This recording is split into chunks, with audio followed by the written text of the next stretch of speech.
The first time Siltak saw the human sleep, it was under a pile of ration crates in the corner of the barracks. His body was half covered in what looked like a torn emergency blanket, one boot still on, the other discarded and being used as a pillow. The chrono reads 0412 station time.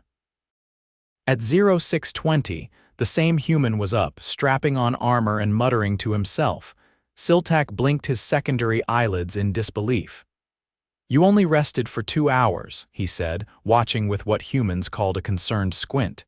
"You cannot be mission ready." "That is not appropriate." The human, Lucas Ember, yawned hard and cracked his neck. "Didn't have time for more, I'll be fine." "No, you will not," Siltak replied, stepping forward. "You are exhibiting signs of sleep deprivation." "That is dangerous." Lucas paused, holding his chest plate under one arm. "I get it really, but I've done worse. We've got a drill in 20 minutes, right?" "Yes," Siltak said slowly. "Combat simulation at 0645.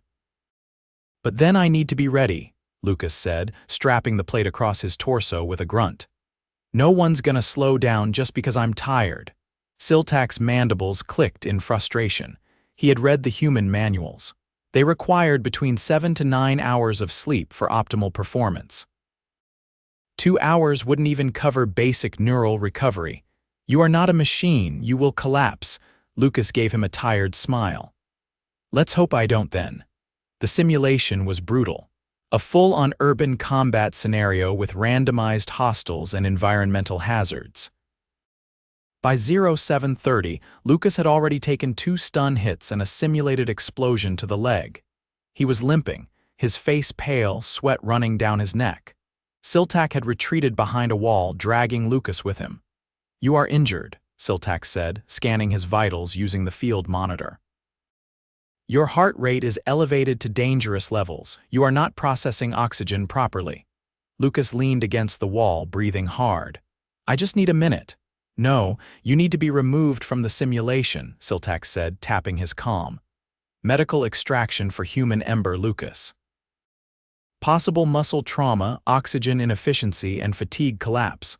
Lucas grabbed his arm. "Don't pull me, I can finish this." "You are finished," Siltak said flatly. "You are not a threat to enemies, you are a threat to yourself." The med team arrived within 5 minutes. Lucas didn't argue again, he couldn't. His body was shaking too hard. At 0805, he was on a stretcher, eyes barely open. 3 hours later, Siltak stood outside the medical bay, arms crossed. A nurse in a blue uniform tapped a tablet before speaking. "He's stable. Dehydrated, low blood sugar, and his left ankle is sprained. We've got him on fluids. He'll have to stay here overnight." Siltak's mandibles twitched. "Only overnight," the nurse nodded. "We're keeping him for observation. He pushed himself too hard." Again, inside the room, Lucas lay with his eyes half shut, an oxygen line under his nose and monitors beeping steadily. Siltak walked in slowly. "I am told your behavior was reckless," Siltak said. Lucas gave a weak nod. "Sounds about right. You slept for 2 hours. Then you attempted to complete a combat drill on a damaged ankle while severely dehydrated." Lucas opened one eye. "Did I at least hit the last target? You missed it by 3 meters. Lucas sighed. "That's fair." Siltak sat beside him. "Why do you do this?" "You knew your limits." Lucas didn't answer for a long moment. Then he said, "I don't like being the weak link. I'd rather fight tired than sit out." "You would rather die than be seen as vulnerable," Siltak said. Lucas looked away. "You wouldn't get it." "I do not need to understand it to know it is foolish," Siltak replied. He stood. "Rest. I will inform the instructor you were removed for medical reasons." As he left, Lucas whispered, "Thanks." Siltak didn't respond. He just walked out, confused and slightly disturbed. Humans were not superior. Not by strength, not by intellect. But some of them had a way of ignoring their limits that was equal parts alarming and strangely admirable. At 15:00, Lucas was still asleep. Siltak checked the monitors one more time before leaving the medical wing. Deep inside, he hoped the man would sleep longer this time. And yet, a silent worry crept through his mind. He would wake again too soon. He would push again too far. 12 hours after the simulation, Siltak found himself staring at Lucas again, this time through the reinforced glass of the hydroponics lab. The human had been released from the medical wing only 30 minutes earlier and now stood hunched over a tray of nutrient gel, trying to force a stubborn vine to coil around a trellis. His ankle was wrapped, his knuckles were scraped, and somehow he looked more focused than ever. "You have been authorized for light duty only," Siltak said, stepping into the lab. "This is not light." Lucas glanced up, a dirt-smudged glove brushing sweat from his brow. "The doc said no combat or running." "Didn't say I couldn't do something useful." "You are not certified for botanical maintenance," Siltak replied, eyeing the twisting plant which had begun to lean away from Lucas like it feared for its survival. "I'm not trying to rewire genetics," Lucas said. "Just keeping my hands busy." "Can't sit around doing nothing." Siltak tilted his head. "Inactivity is not detrimental during recovery." Lucas gave a tired laugh. "You ever sit still for 6 hours with nothing but your own brain for company?" "Yes, I meditate." Lucas stood straighter. "That'd drive me nuts." Siltak walked closer to the tray. The plant had bent unnaturally under Lucas's guidance, forming a shape that was neither efficient for growth nor visually coherent. "You have damaged the stem." "I've got more coordination with a weapon," Lucas admitted. "Guess plants don't respond well to battlefield instincts. You should not be here." "I know," Lucas said quietly. Siltak folded his arms. "Then why are you?" Lucas didn't answer right away. He just stared at the plant like it might give him a better answer than he could find himself. "Because if I stop moving, I start thinking, and if I think too long, I start remembering, and right now I'd rather not." Siltak observed him carefully. "You are not under orders to process trauma alone." Lucas gave him a sidelong glance. "I'm not under orders to talk about it either. Human culture emphasizes independence, I understand that, but your behavior continues to defy logic." Lucas leaned against the lab bench. "It's not about logic, it's about momentum. If I stop, I might not start again."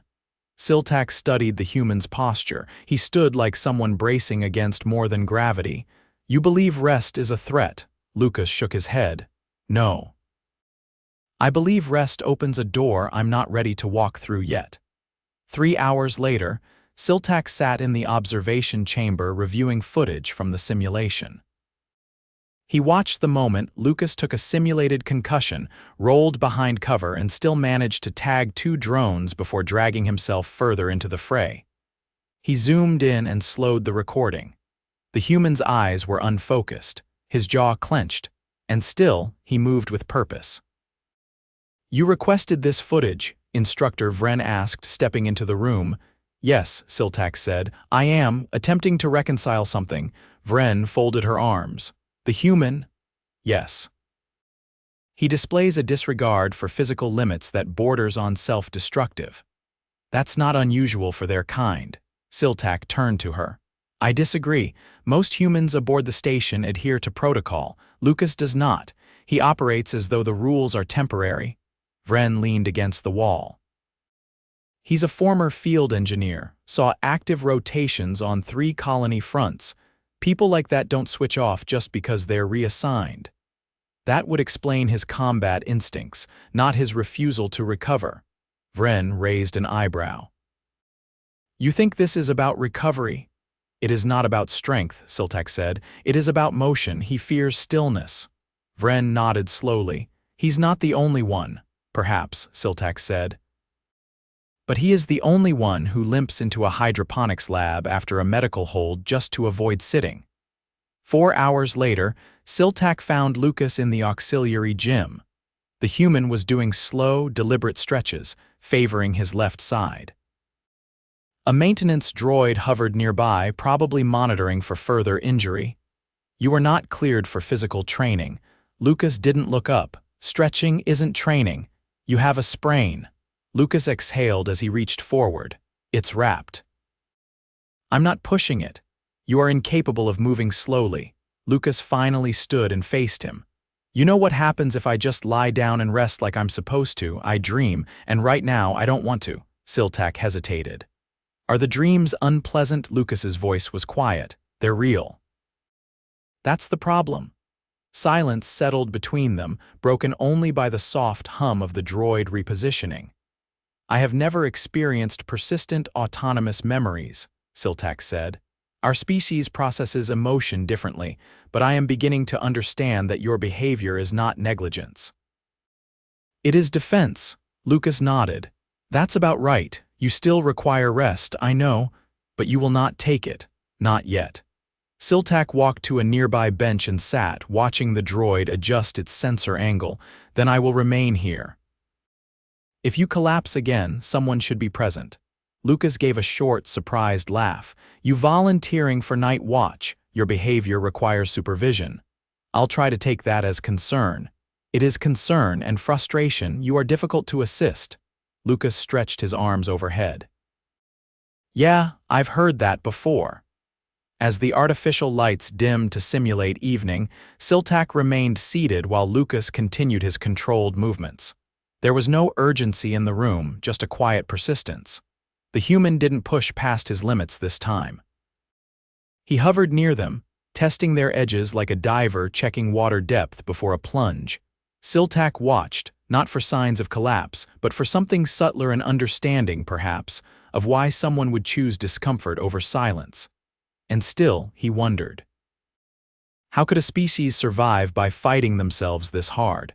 And why, despite every warning, did it seem to work, even when it shouldn't? 26 hours after the simulation, Siltak was summoned to Observation Deck 12 by a terse message from the training coordinator. No reason. No context. Just a location and a time. At 03:00 station cycle, the hallway was dimmed to preserve circadian rhythm, and the deck itself was nearly empty, save for one figure standing at the far end, silhouetted against the asteroid field rotating slowly beyond the viewport. Lucas stood with his arms crossed, his reflection faint against the glass. He didn't turn when Siltak entered. You were instructed to remain on restricted activity, Siltak said, his voice quieter than usual in the sterile silence. Lucas exhaled through his nose. I'm not doing anything strenuous, just thinking. There are designated rest chambers for that. I didn't want padded walls, I wanted stars. Siltak approached slowly, stopping beside him. The field beyond shimmered with the cold light of nearby stellar debris. One of the larger rocks tumbled lazily, its surface scarred from mining operations. I've reviewed your personnel file, Siltak said after a pause. Lucas glanced sideways. Didn't think you were the type to go digging. I had questions, I required context. Lucas didn't respond immediately. His gaze stayed fixed on the drifting void. You were stationed on Bran's Edge, Siltak continued, during the dome breach. I was inside when the air went, Lucas said, voice flat. 214 civilians, we got 23 to the tunnels. 17 made it. Siltak watched his face, noting the way his jaw worked slightly, like he was chewing on a memory. I do not understand how you function without addressing this, Siltak said. This unresolved weight. It is like walking with a fractured leg and refusing to limp. Lucas tapped the side of the viewport lightly with his knuckle.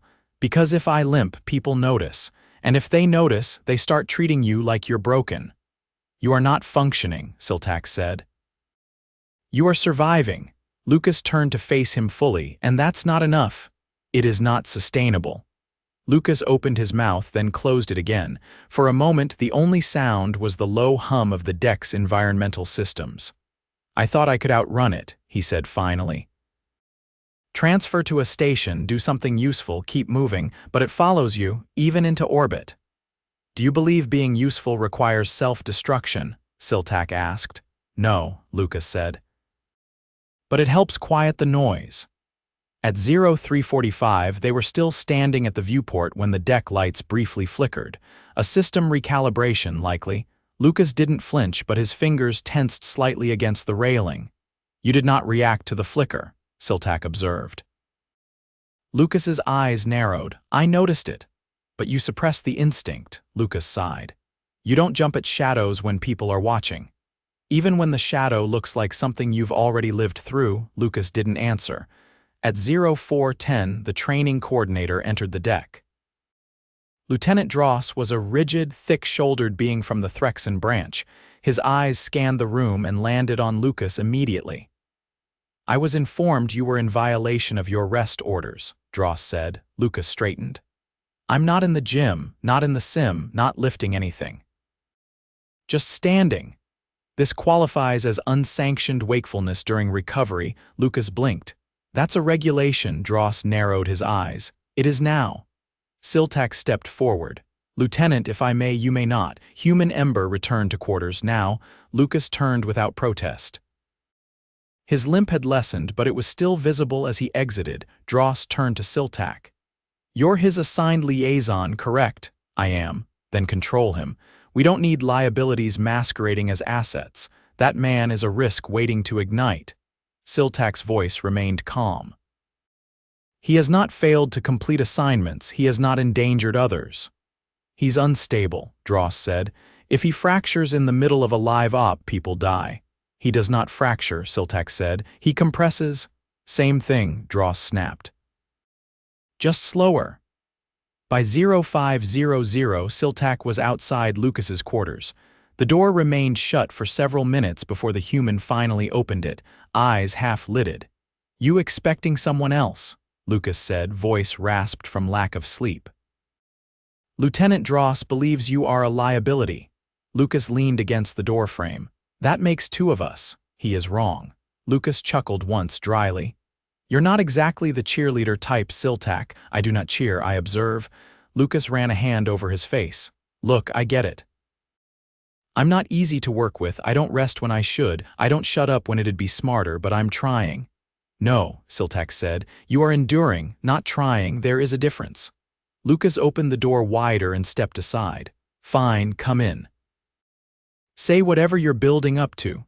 Siltak entered and glanced around. The room was sparse. The bedding was untouched.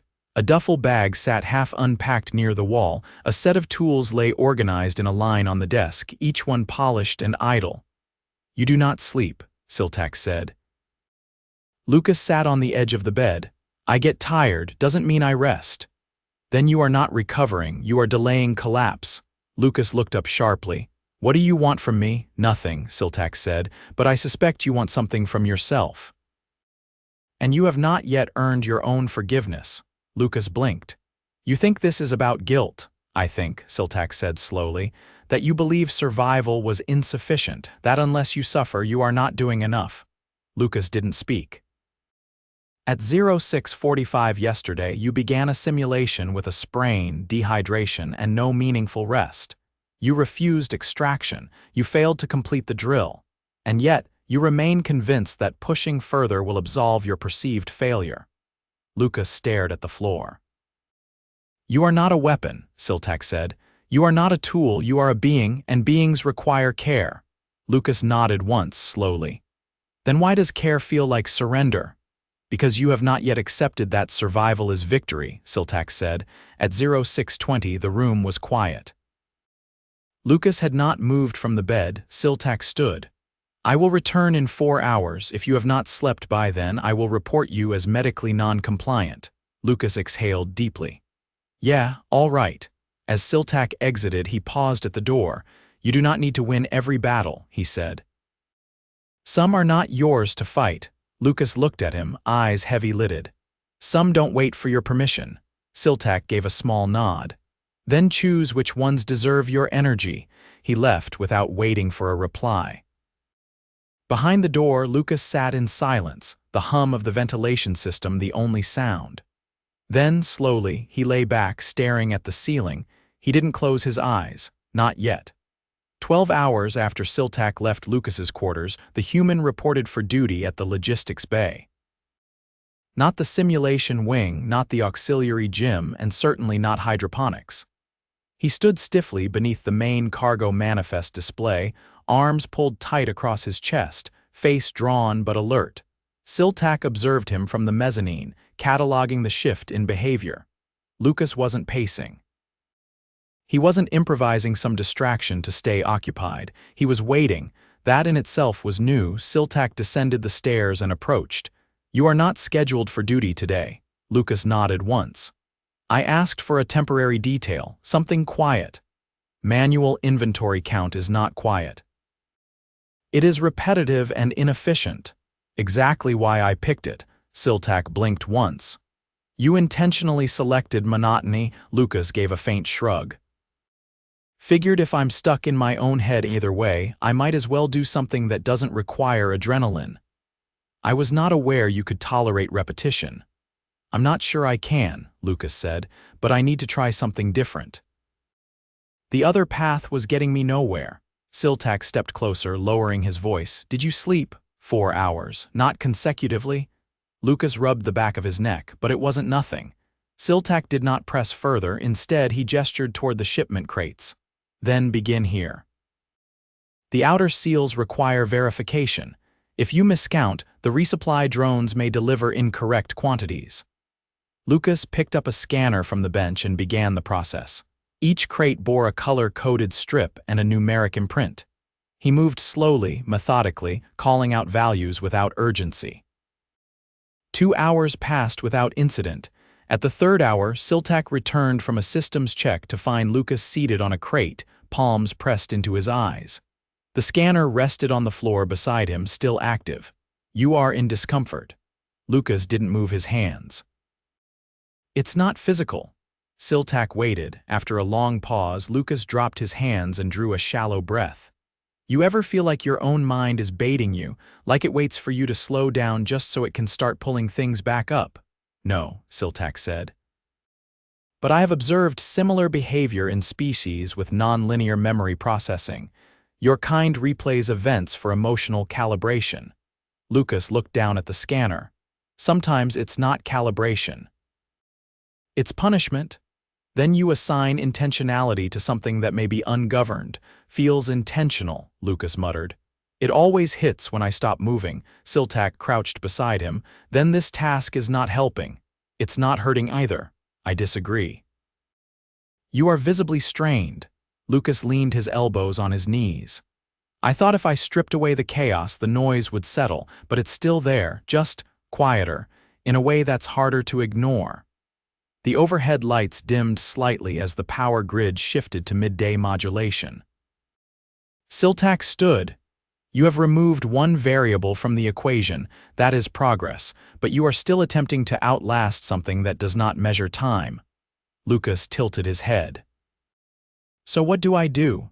"You must learn to confront what you cannot outrun." "That sounds like therapy." "It is logic." Lucas exhaled slowly. "You make it sound simple. It is not, but simplicity is not required for truth." At the 6th hour, they resumed inventory. Lucas worked more slowly but with fewer pauses. He didn't speak. Siltak didn't interrupt. By the 8th hour, the manifest was complete. The final crate was scanned, logged, and sealed.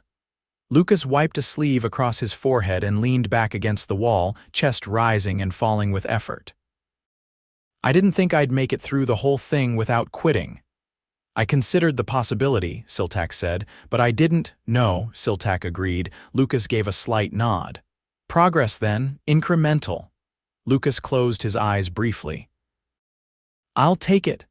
At the 9th hour, Instructor Vren entered the bay with 2 other officers, both from the operations wing. She looked over the logs, then turned to Lucas. "You volunteered for this assignment?" "Yes," Lucas said. "Unusual choice. Trying something new." Vren studied him a moment longer, then she turned to Siltak. "He's scheduled for a psychological clearance review in 48 hours. Will he pass?" Siltak replied without hesitation. "Not yet." Lucas didn't flinch. Vren gave a curt nod. "Then keep observing. If he breaks protocol again, he's off active rotation for good." She left without further comment. Once the bay was quiet again, Lucas picked up his scanner, turned it over in his hands, then set it down. "I'm not sure what they want from me." "They want assurance," Siltak said, "that you will not become unstable in the field, and you, I want understanding, of why you continue to operate as though your body is a secondary concern." Lucas didn't respond right away.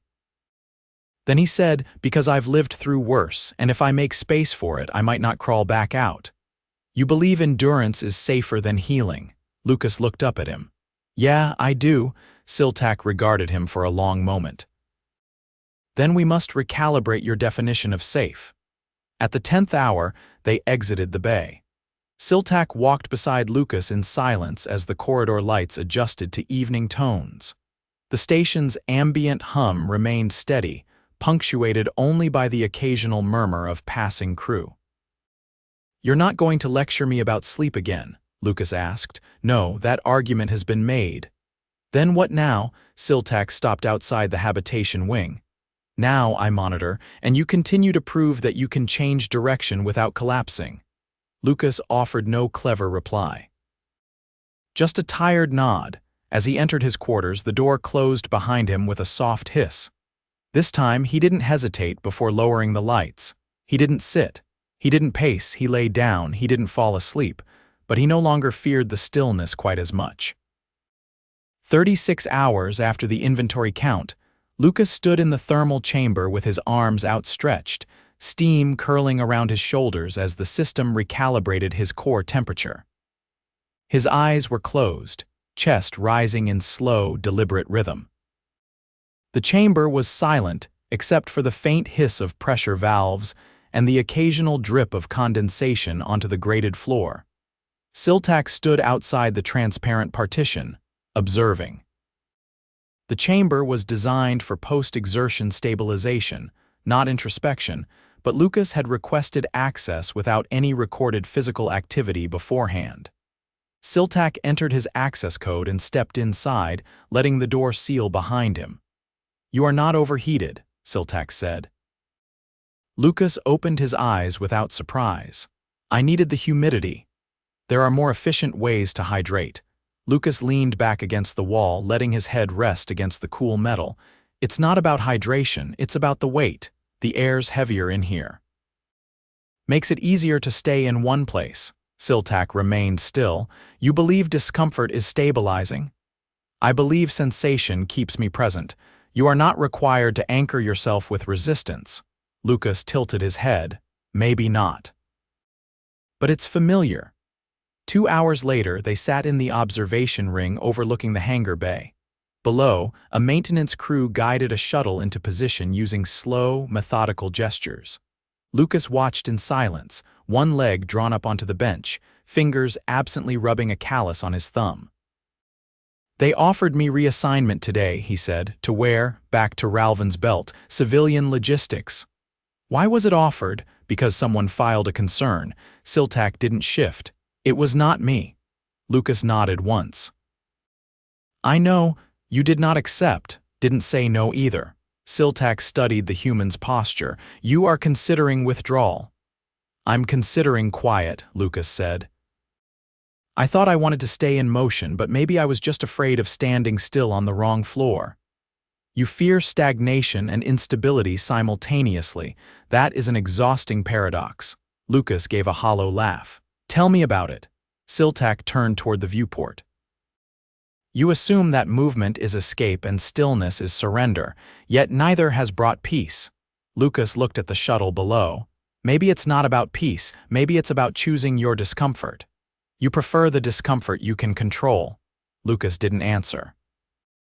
3 hours later, they were called to the medical evaluation wing. Not for Lucas this time, but for a joint assessment. The station had begun implementing cross-species resilience studies, and Lucas had been flagged as a data outlier. Siltak, as the only assigned liaison with consistent exposure, was required for comparative analysis. The medical tech, a thin-framed Sirani with translucent skin, waved a scanner across Lucas's chest. Your adrenal levels are irregular. Lucas didn't flinch. I've had worse. That is not a metric, the Sirani said. Siltak folded his arms. He measures against personal extremes, not biological norms. The tech tapped a screen. That is not useful data.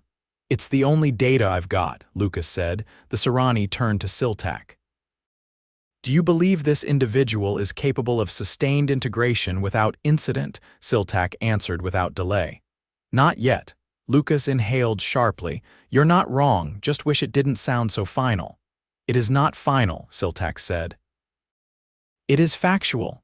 Later in the corridor between sectors, Lucas adjusted the collar of his uniform. You could have lied. You would have known. Lucas paused near a recessed viewport. You were the first one who didn't tell me to just push through it, that matters. Siltak stepped beside him.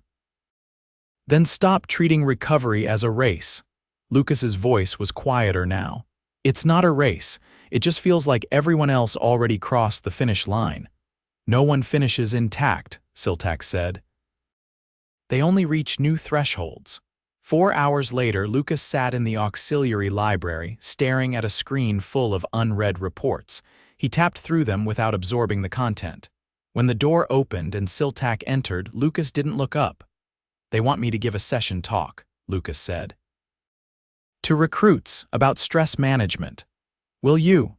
I don't know what I'd say. Don't do what I did doesn't fill 30 minutes. Siltak sat across from him. Say what you wish someone had told you. Lucas leaned forward. I think what I needed to hear was that it's okay not to be okay. But that phrase got worn out. Now it just sounds like a slogan. Then rephrase it, Siltak said. Make it yours. Lucas tapped the side of the screen. You know what really stuck with me? The time you said I compress instead of fracture. It was an observation. It was accurate, Lucas said. But it also made me realize I've been treating myself like an object under pressure. Not a person. You are both, Siltak said, but the person must come first. Lucas sat back. I'll do the talk. But I'm not going to sugarcoat it. No one expects you to.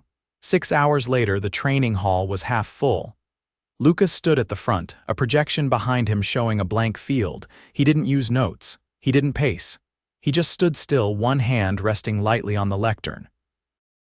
I'm not going to tell you how to handle stress, he said, because I'm still learning how to handle mine. I've tried outrunning it, ignoring it, working through it. None of those solved anything. They just delayed the crash. A few heads nodded in the audience. Most were silent.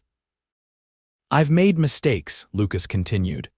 I pushed when I should have paused. I treated rest like a threat. I wore discomfort like armor. He glanced at the back of the room. Siltak stood there, unmoving. I'm not proud of that, but I'm here, still figuring it out. And that matters. After the session, Lucas found Siltak in the corridor outside. Well, Lucas asked. You spoke truth, Siltak said. Was it useful? It was honest, Siltak said. And honesty is often the most difficult form of utility. They walked in silence for a few minutes, passing through a docking junction where the lights dimmed briefly for recalibration. I slept 5 hours last night, Lucas said. Didn't wake up sweating. Progress, Siltak said. Lucas gave a quiet laugh. I'll take that over perfection any day. They continued on, neither rushing, neither retreating, just walking together. 17 days after the failed simulation, Lucas stood outside the station's arboretum at 11 o'clock hours, his hand resting idly on a panel beside the entrance. The corridor had gone quiet as shift change passed, leaving only the muted hum of circulation vents and the occasional footfall in the distance. Siltak approached from the opposite end, his gait steady as always. Lucas didn't greet him. He was too focused on the glass. You requested to meet here, Siltak said. This location is designated for recreational decompression and sensory restoration. I know what it's for, Lucas replied. I've just never been inside. You passed it daily for over 3 weeks. Lucas's fingers curled slightly. Didn't seem like a place I belonged. The door does not discriminate. Lucas let out a slow breath.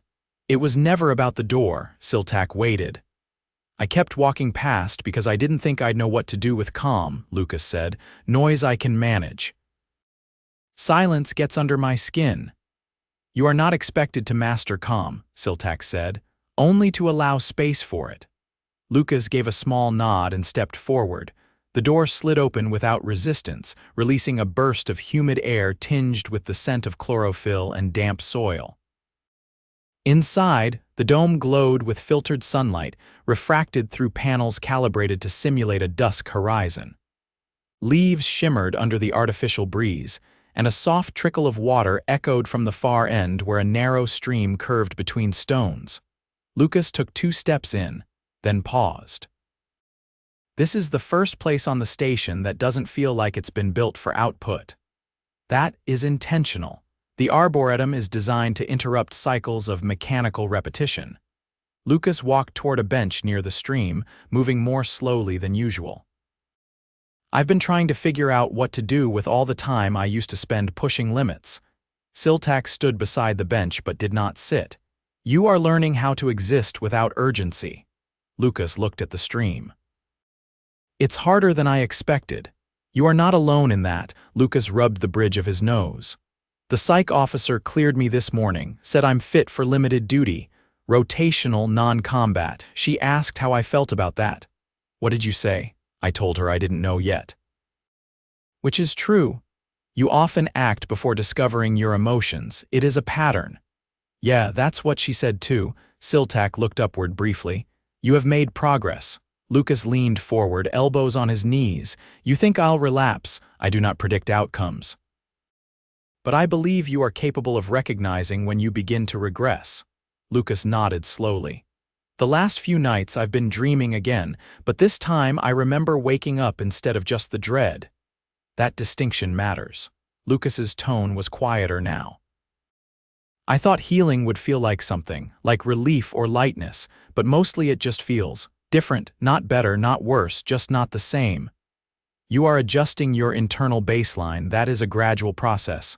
Lucas glanced sideways. You ever feel change like that? Where you don't know if you're improving, just that you're not who you were? No, Siltak said. But I have observed it in others, and I have learned that it often signals recalibration. Lucas stood and walked to the edge of the stream. I'm not angry anymore. That surprised me. At what? Myself, the station, the people who tried to help. I was angry at everything that reminded me I wasn't okay. Now I'm just tired of being angry. That is often the moment when recovery begins. Lucas crouched and dipped his fingers into the water. I filed a request to lead systems maintenance rotations.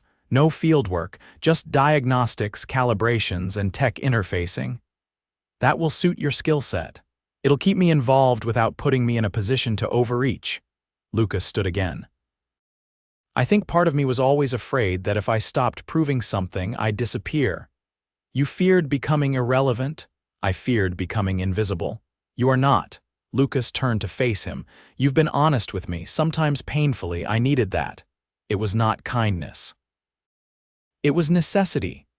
Lucas smirked faintly, then caught himself. You ever get tired of being right? I am not always right, but I am consistent. Lucas chuckled once. Fair. They walked a slow loop around the dome's perimeter.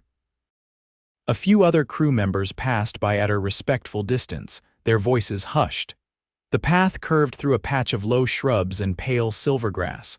Lucas paused near a flowering vine, its petals wide under the simulated dusk.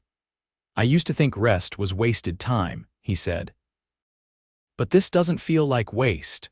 You have redefined your metric. Lucas nodded once. I'm not going to pretend I'm done with all of it, but I'm not carrying it the same way. You are not required to pretend. At 13:00 hours, they exited the Arboretum. Lucas's posture was more relaxed now, his gait less restrained. They didn't speak as they walked, and for once, the silence was not heavy. Near the junction to the habitation wing, Lucas stopped. This is probably the last time we have this kind of conversation, he said. You won't need to monitor me anymore. I'm rotating into a new schedule. I am aware. Lucas hesitated. So what happens now? We just go back to normal. There is no return, only progression. Lucas smiled at that. You'll be assigned a new liaison case, eventually. Well, Lucas said, extending a hand, thank you for not giving up when it would have been easier. Siltak looked at the hand, then clasped it briefly. You made it difficult, but not impossible. Lucas gave a short laugh. I'll take that as a compliment, intended as such. They parted ways at the corridor junction. Lucas walked toward his quarters, his pace steady and unhurried. Siltak watched him go, then turned back toward the operations wing without further pause. At 15:00 hours, Lucas submitted his first full systems report from his new post. The file was clean. No errors, no shortcuts, no signs of rushing. He signed it with only his name. No qualifiers, no caveats, it was enough.